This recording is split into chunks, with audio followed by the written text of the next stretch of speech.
Hey friends, it's me, Quentin R. Giles, and welcome to another segment of Beneath the Surface. In today's segment, I'm going to touch on a topic that typically does not get much attention. There are about 60 million Americans with disabilities in America, and with everything that has transpired over the last 12 months, I thought this would be a great topic to go beneath the surface. So why don't we give more attention to disabled citizens? Well, to be quite honest, America has never been equitable when it comes to people with disabilities. And even though the ADA has improved the lives of 1 out of 4 Americans with disabilities, we have a long way to go. The Americans with Disabilities Act was signed into law more than 30 years ago by President George H.W. Bush.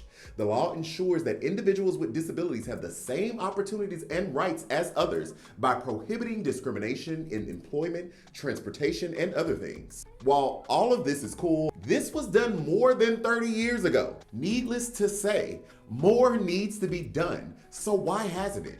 For starters, I think that people don't have a clear understanding of the scope of the problem. People tend to isolate individuals with disabilities and perhaps may even believe that they get more assistance than they actually do. This could not be further from the truth, as Americans with disabilities are a significant minority in the United States, making up 1/5 of the overall population and over half of Americans older than 80. Now, making the situation even more complex, each state has its own disability rights that define who is protected under the ADA and what type of entities are required to comply. The individual states' rights is so annoying in moments like this. As you can imagine, blue states are typically more accommodating than red states. Now, being from Texas, I always find it a little ironically comical how our governor, who happens to be disabled, does little to nothing to advocate or protect the interests of the disabled population. For those of you who may not know, Governor Abbott has blocked disabled Texans from being able to bring suit under the ADA against the state, citing that while he supports the ADA, he finds it unconstitutional to force the state to comply and argues that the state is immune from disability lawsuits.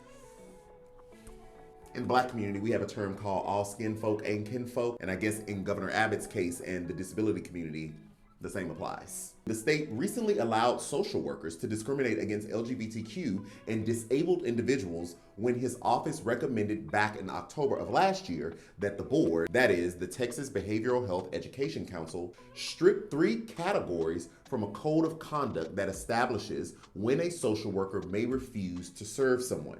Now, this has since been overturned, and as a person who has 2 social work degrees, I couldn't even fathom why this was even a conversation. Because specifically in our profession, we are taught to meet the client where they are. Now, with all the attitudinal behaviors and barriers hindering people with disabilities, it's no wonder there is little to no focus on them. When we aren't treating this population like a basket case, we are writing them off and creating obstacles that would be knowingly difficult for anyone to overcome. No different than racism, society has mostly behaved from a place of ignorance, fear, hate, or misunderstanding when it comes to these individuals. Speaking of, people of color are at a particular disadvantage and have experienced more difficulty accessing necessary services than the average. From education services to the criminal justice system, being able to access these services would help better accommodate the many barriers that they face. Unfortunately, being Black in America always seems to add an extra layer of oomph, if you know what I'm saying. Oh yeah. If you like the extra oomph from watching Beneath the Surface series, then please be sure to like this video and hit the subscribe button. Okay, back to what's important while you're here. To better understand what I mean about being Black makes things more difficult as a disabled person, let's discuss the case of Matthew Rushin for a moment. Matthew Rushin is a young man who has autism that was sentenced to 50 years for a car crash. Now, Matthew is a 21-year-old Black male with a diagnosis of ADHD and Asperger's. One night on January 4th, 2019, while headed to his job to pick up pastries, he was involved in a car wreck that left 2 people seriously injured.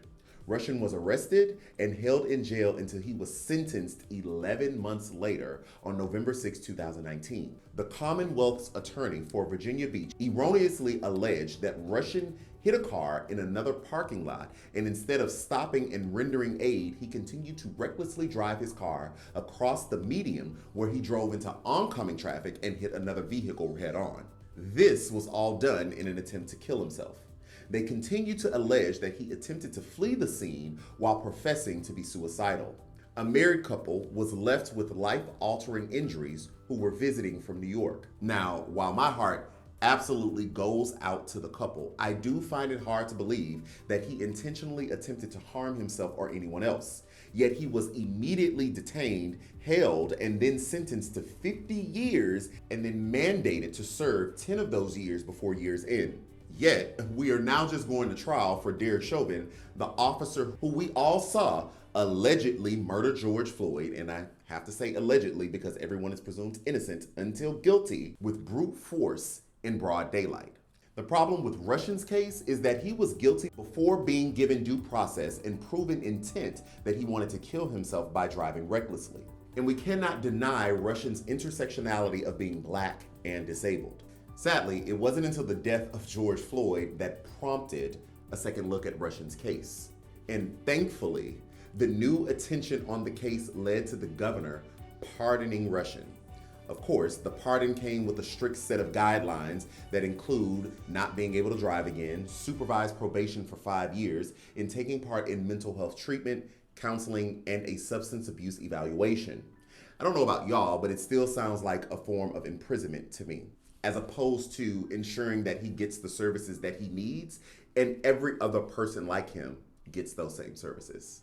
The bottom line, America doesn't focus on people with disabilities for many reasons that are mostly steeped in societal bias and judgment. From inferiority complexes to treating them like they are second-class citizens, it's time to change our focus and realize that many of the devices, technology, etc. that have been created were initially to improve accessibility for disabled people. Think Alexa, driverless cars, and auto text. Now, we're all growing and we're not passing judgment here, but I have a question. How many of you have found that you don't consider the needs or concerns of the disabled, especially being in the middle of a pandemic? I know I've had to consider some of my own biases, or even times where I didn't do what I could to help someone who was disabled, or not even considering them when I advocate for certain policies and procedures. But what I do hope is that this video has shed some light on the disparities and the inequities faced by this important population. We are absolutely not a perfect society, but we should be striving to be one. We should not only look at a select few of people and think that that is the standard. We should not only look at a select few of people and only aspire to be that. We should look at our fellow man and pull everyone up and make sure that it is as equitable and equal as possible. And before I go, I want to leave you guys with a takeaway from one of the most iconic individuals of all time. Quote, "Just because a man lacks the use of his eyes doesn't mean he lacks vision." End quote. It's from Stevie Wonder.